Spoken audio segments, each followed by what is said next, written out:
सचेत होंगे, नहीं तो सचेत होने वाले नहीं है। बोलो राधे राधे। तो नारद जी ने कहा श्रीमद् भागवत, तो कहा जब मैंने वेद सुना दिए, उन वेदों का फल ही तो भागवत है। जब वेद से सचेत नहीं हुई तो भागवत से कैसे हो जाएंगे? तो सनकादि कहते अरे नारद जी आप तो इतने परम विद्वान हैं, कैसे अज्ञानियों के जैसे बात कर रहे हैं? वेद जो है वह वृक्ष है, और जो भागवत है उस वेद रूपी वृक्ष का फल है। और यदि भूख लगी हो तो आप वृक्ष नहीं खा सकते, फल खाएंगे तभी भूख मिटेगी, वृक्ष से भूख नहीं मिटेगी।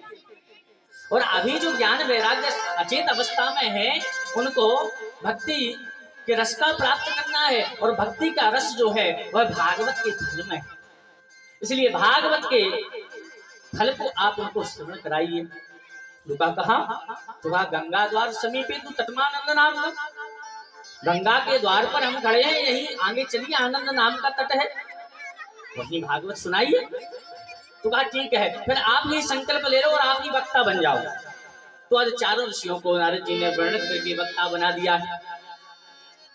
बड़ा सुंदर भागवत कथा की तैयारी हुई है। बालू की बहुत सुंदर मंच बनाई है, रेत की मंच।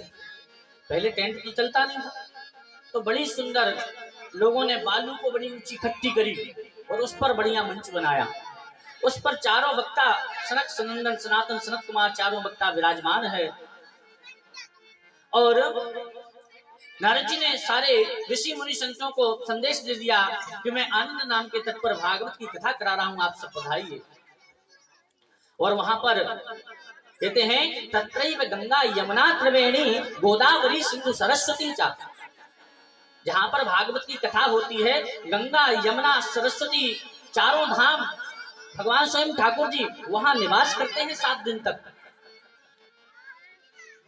इसलिए मैं बार बार मना करता हूं कि रात में जब कथा पूर्ण हो जाती है तो कहीं कहीं हमने देखा है बच्चे लोग फिल्मी गाने चलाने लगते हैं, कहीं नाचने लगते हैं।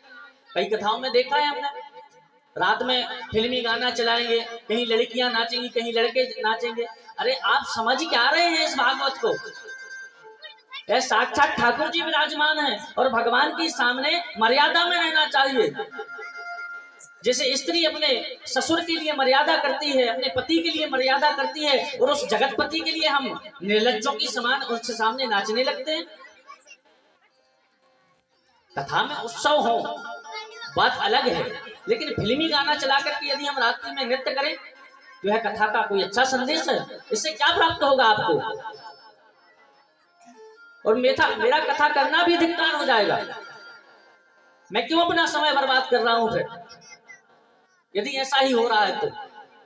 इसलिए मैं बार बार हर जगह हाथ जोड़ करके आग्रह करता हूं। वैसे तो मुझे व्यासपीठ से आदेश देना चाहिए, निवेदन नहीं करना चाहिए, क्योंकि यह व्यासपीठ जो है नारायण के समान है।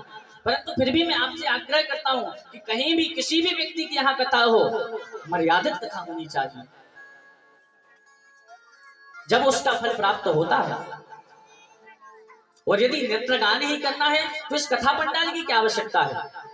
बढ़िया रोज डीजे लगवाओ और नचवाओ, कथा की क्या आवश्यकता है? और यदि कथा करवा रहे हैं तो वहां तो कीर्तन ही होना चाहिए, वहां तो भजन ही होना चाहिए। भजन हो बहुत अच्छी बात, उत्तम बात, लेकिन फिल्मी गाने चले, ये कहाँ की बात है? देखिए बुरा नहीं लगना चाहिए आप लोगों को, आपके कल्याण के लिए मैं बात बोलता हूं।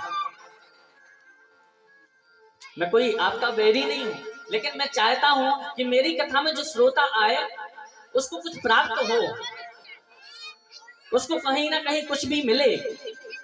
यदि मैंने 7 दिन की कथा में एक व्यक्ति का भी जीवन परिवर्तित कर दिया तो उस दिन मेरी कथा सार्थक हो जाती है।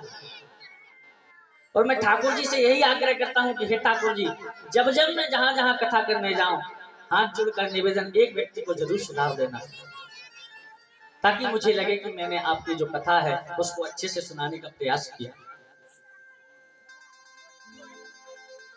हम समझते ही नहीं, हम तो जानते हैं कि यह तो पोथी है, एक पुस्तक है जो रखी हुई है। ऐसा नहीं है। जब भगवान इस परम धाम, इस मृत्यु लोक को परम धाम जा रहे थे छोड़ करके, तो उस दिन उद्धव जी ने पूछा था कि ठाकुर जी आप चले जाएंगे तो मनुष्य का कल्याण कैसे होगा? तो उस दिन ठाकुर जी ने कहा था कि मैं एक स्वरूप से तो भगवान अपने धाम को जा रहा हूँ, परंतु दूसरे शब्दमय स्वरूप में सदा नित्य और निरंतर में इस भागवत में प्रवेश करता हूँ। इसमें कोई अक्षर नहीं लिखे हैं, इसका प्रत्येक अक्षर परब्रह्म परमात्मा है। कथा से कल्याण क्यों नहीं हो रहा आज? हम देखते हैं व्यक्ति ने कथा करवाई और साल भर में उसके यहाँ कुछ भी नहीं हुआ, कोई उत्सव नहीं हुआ, कुछ उसको फायदा नहीं हुआ। क्यों नहीं हो रहा है? अशिष्टाचार के कारण। शिष्टाचार हमारे अंदर नहीं है, संस्कार हमारे अंदर नहीं है। कथा को केवल नाचने का पंडाल बना के रखा है कि कथा हो तो बस नचवाओ, खुद नाचो दूसरों को नचवाओ। ऐसा नहीं। जब सुखदेव जी जैसा वक्ता अपने नियम और से चल करके आपको कथा श्रवण कराए और परीक्षित की तरह आप बिना भूख प्यास लगे कथा को श्रवण करेंगे, तब इस भागवत से कल्याण होना, ऐसे नहीं होना। इसलिए जब भी कथा को सुनो बहुत गंभीरता से कथा को सुनना चाहिए। तो यहाँ पर गंगा के किनारे, गंगा यमुना सरस्वती सारे तीर्थ हनुमान जी महाराज सब पधार गए। आज हम सबको निमंत्रण देके आए ना यजमान जी, सब जगह जाकर निमंत्रण देके आए। तो वह सारे देवता हमारे कथा पंडाल में आ चुके, वही तो हमें कृपा करेंगे हमारे ऊपर। जहां जहां हमने नारियल रखकर निमंत्रण किया है वह सारे देवता यहाँ पर विराजमान हो गए। और किस रूप में बैठे हैं कोई नहीं जानता। पता नहीं किस रूप में आकर नारायण मिल जाएंगे, यह नहीं बता सकता कोई कि कब किस रूप में आकर के आपसे क्या मांग लें। इसीलिए जब भी कोई धार्मिक काम करें, एक बात का और ध्यान हमारी यजमान को बताना आवश्यक है। इन 7 दिनों में यदि कोई अनजान व्यक्ति जिसको आप जानते ना हो और आपके दरवाजे पर कुछ भी मांगने आ जाए तो उसको खाली मत जाने देना। यदि आप असमर्थ हो तो मुझे जरूर बता देना, गुरुजी ऐसी ऐसी बात है, ये व्यक्ति ये वस्तु मांग रहा है, क्या करना चाहिए। क्योंकि पता नहीं ठाकुर जी किस रूप में आकर के हमारी परीक्षा ले लें। हमेशा 24 घंटे सतर्क रहना चाहिए, किसी से गलत नहीं बोलना कभी। जब तक हमारा अनुष्ठान चल रहा है, जब तक हमारे मुख से गलत शब्द ना निकले, चाहे काम बने चाहे बिगड़े, लेकिन हमें गलत नहीं बोलना। यजमान परिवार भाई बोलना तो सबको नहीं है, लेकिन सब हमारे बंधन में नहीं, हमारे बंधन में यजमान, तो उसको हम अधिकार से बोल सकते हैं, संस्कार से। 7 दिनों तक हमें नियम धर्म से चलना चाहिए। आगे हम आपको बताएंगे भी कथा के नियम होते, उन नियमों से कथा को श्रवण करना पड़ता है। तो यहाँ सारे तीर्थ आकर के कथा में विराजमान हुए हैं। बढ़िया सुंदर कथा प्रारंभ हुई है। नारद जी यजमान बनकर के बैठे हैं, श्रोता बनकर के विराजमान हुए, सनकादि मुनीश्वर कथा सुना रहे हैं। इतने में कथा चलते चलते बहुत आश्चर्य होता है। क्या आश्चर्य होता है? वहां पर भक्ति महारानी हाथ में करताल लिए हुए और उनके 2 जो पुत्र हैं, ज्ञान और वैराग्य, वह दोनों पुत्र भी उस कथा के बीच में प्रकट हो जाते हैं और कथा के बीच में प्रकट होकर के नृत्य करने लगते हैं। सारे लोग देखने लगते हैं, ये कौन आ गए, कहां से आए हैं? तो नारद जी कहते हैं, अरे आप लोग आश्चर्य मत करिए, यह भक्ति महारानी है और उनके 2 पुत्र हैं ज्ञान और वैराग्य, अभी अभी है भागवत की पोथी से यहाँ प्रकट हुए हैं। बोलिए राधे राधे। कैसे प्रकट हो गए? भक्ति सुतौ तौ तरुणौ गृहीत्वा प्रेमैक्य रूपा सहसा विरासे। भक्ति सुतौ तौ तरुणौ गृहीत्वा प्रेमैक्य रूपा सहसा विरासी। श्री कृष्ण गोविंद हरे मुरारे नाथेति नामानि मोहर वदन्ति। भक्ति महारानी कथा पंडाल में बीच में उपस्थित होकर के प्रकट होकर के वह भगवान का नाम लेने लगी, भगवान का संकीर्तन करने लगी। क्योंकि भगवान का नाम लेने से तरन तारण होगा, हमने पहले भी कहा था। क्यों? क्योंकि अमृत है हरि नाम जगत में, इसे छोड़ विषय विष पीना क्या, हरि नाम बिन ही तो जीना क्या, हरि नाम जीना क्या, हरि नाम तो जीना क्या।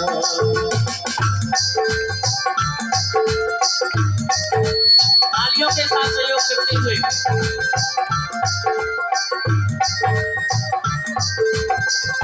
अमृत है हरि नाम जगत में, अमृत है हरि नाम जगत में, छोड़ विषय रस पीना क्या, हरि नाम नहीं तो जीना क्या, हरि नाम तो जीना।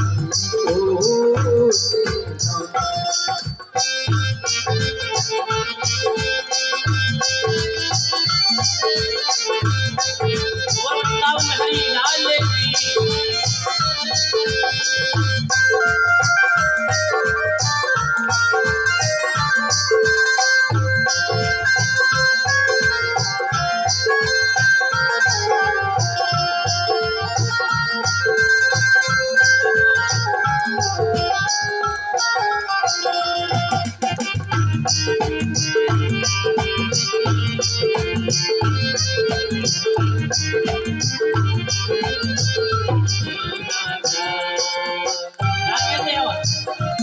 देखिए एक कलयुग है और इस कलयुग में यदि हमें बचना है इससे तो भगवान का नाम लिए।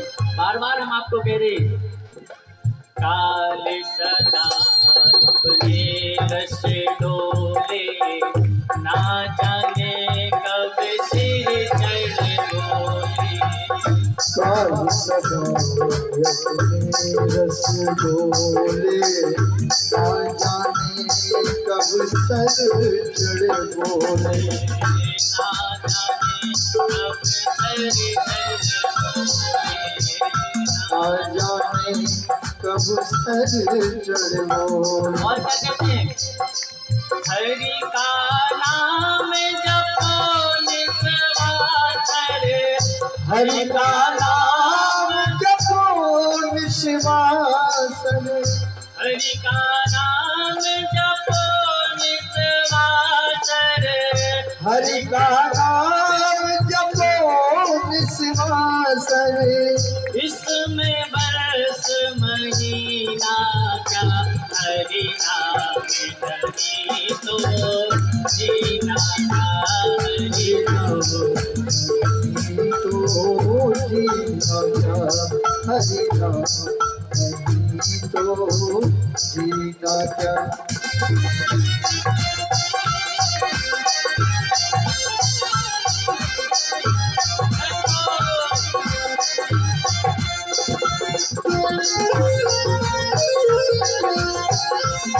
भागवत भगवान की।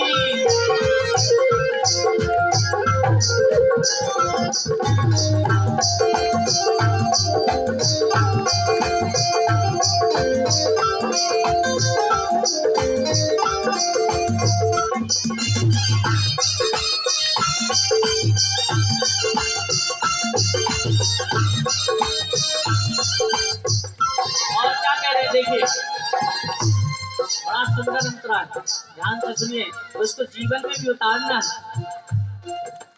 भूषण से सब अंग सजावे, रचना पे कभी नाम न आवे।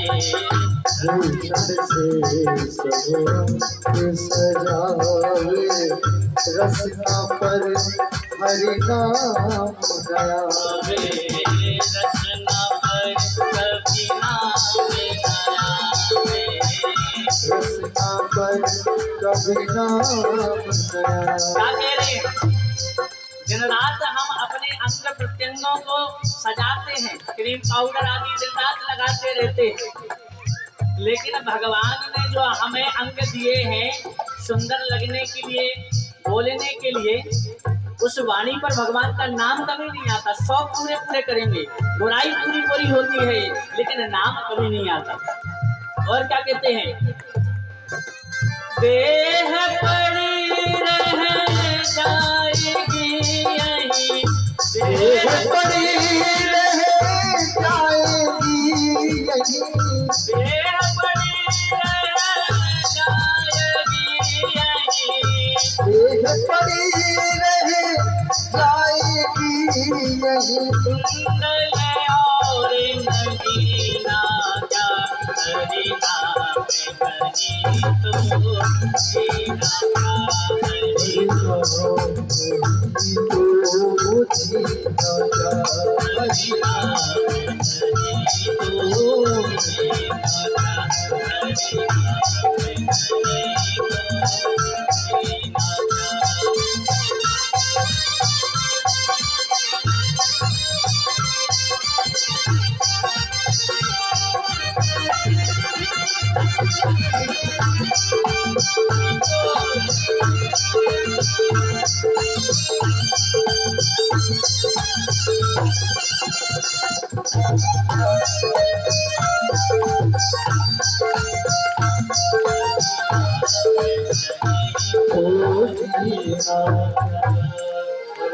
हरि लाल की।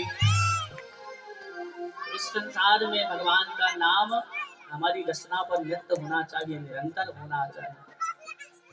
भक्ति महारानी कीर्तन करती हुई प्रकट हो गई सबके बीच में। उनके जो पुत्र हैं ज्ञान और वैराग्य वह सचेत होकर के नृत्य कर रहे हैं। इस प्रकार भक्ति महारानी का दुख दूर हुआ। अब आगे एक प्रश्न उठता है कि एक बात तो बताओ कि देवलोक में जो अमृत है उस अमृत की तरह यह कथा का जो मृत है वह कहीं भेदभावी तो नहीं है। जैसे स्वर्ग में एक अमृत का कलश है, लेकिन वह अमृत उसी को मिलता है जो पुण्यवान होता है।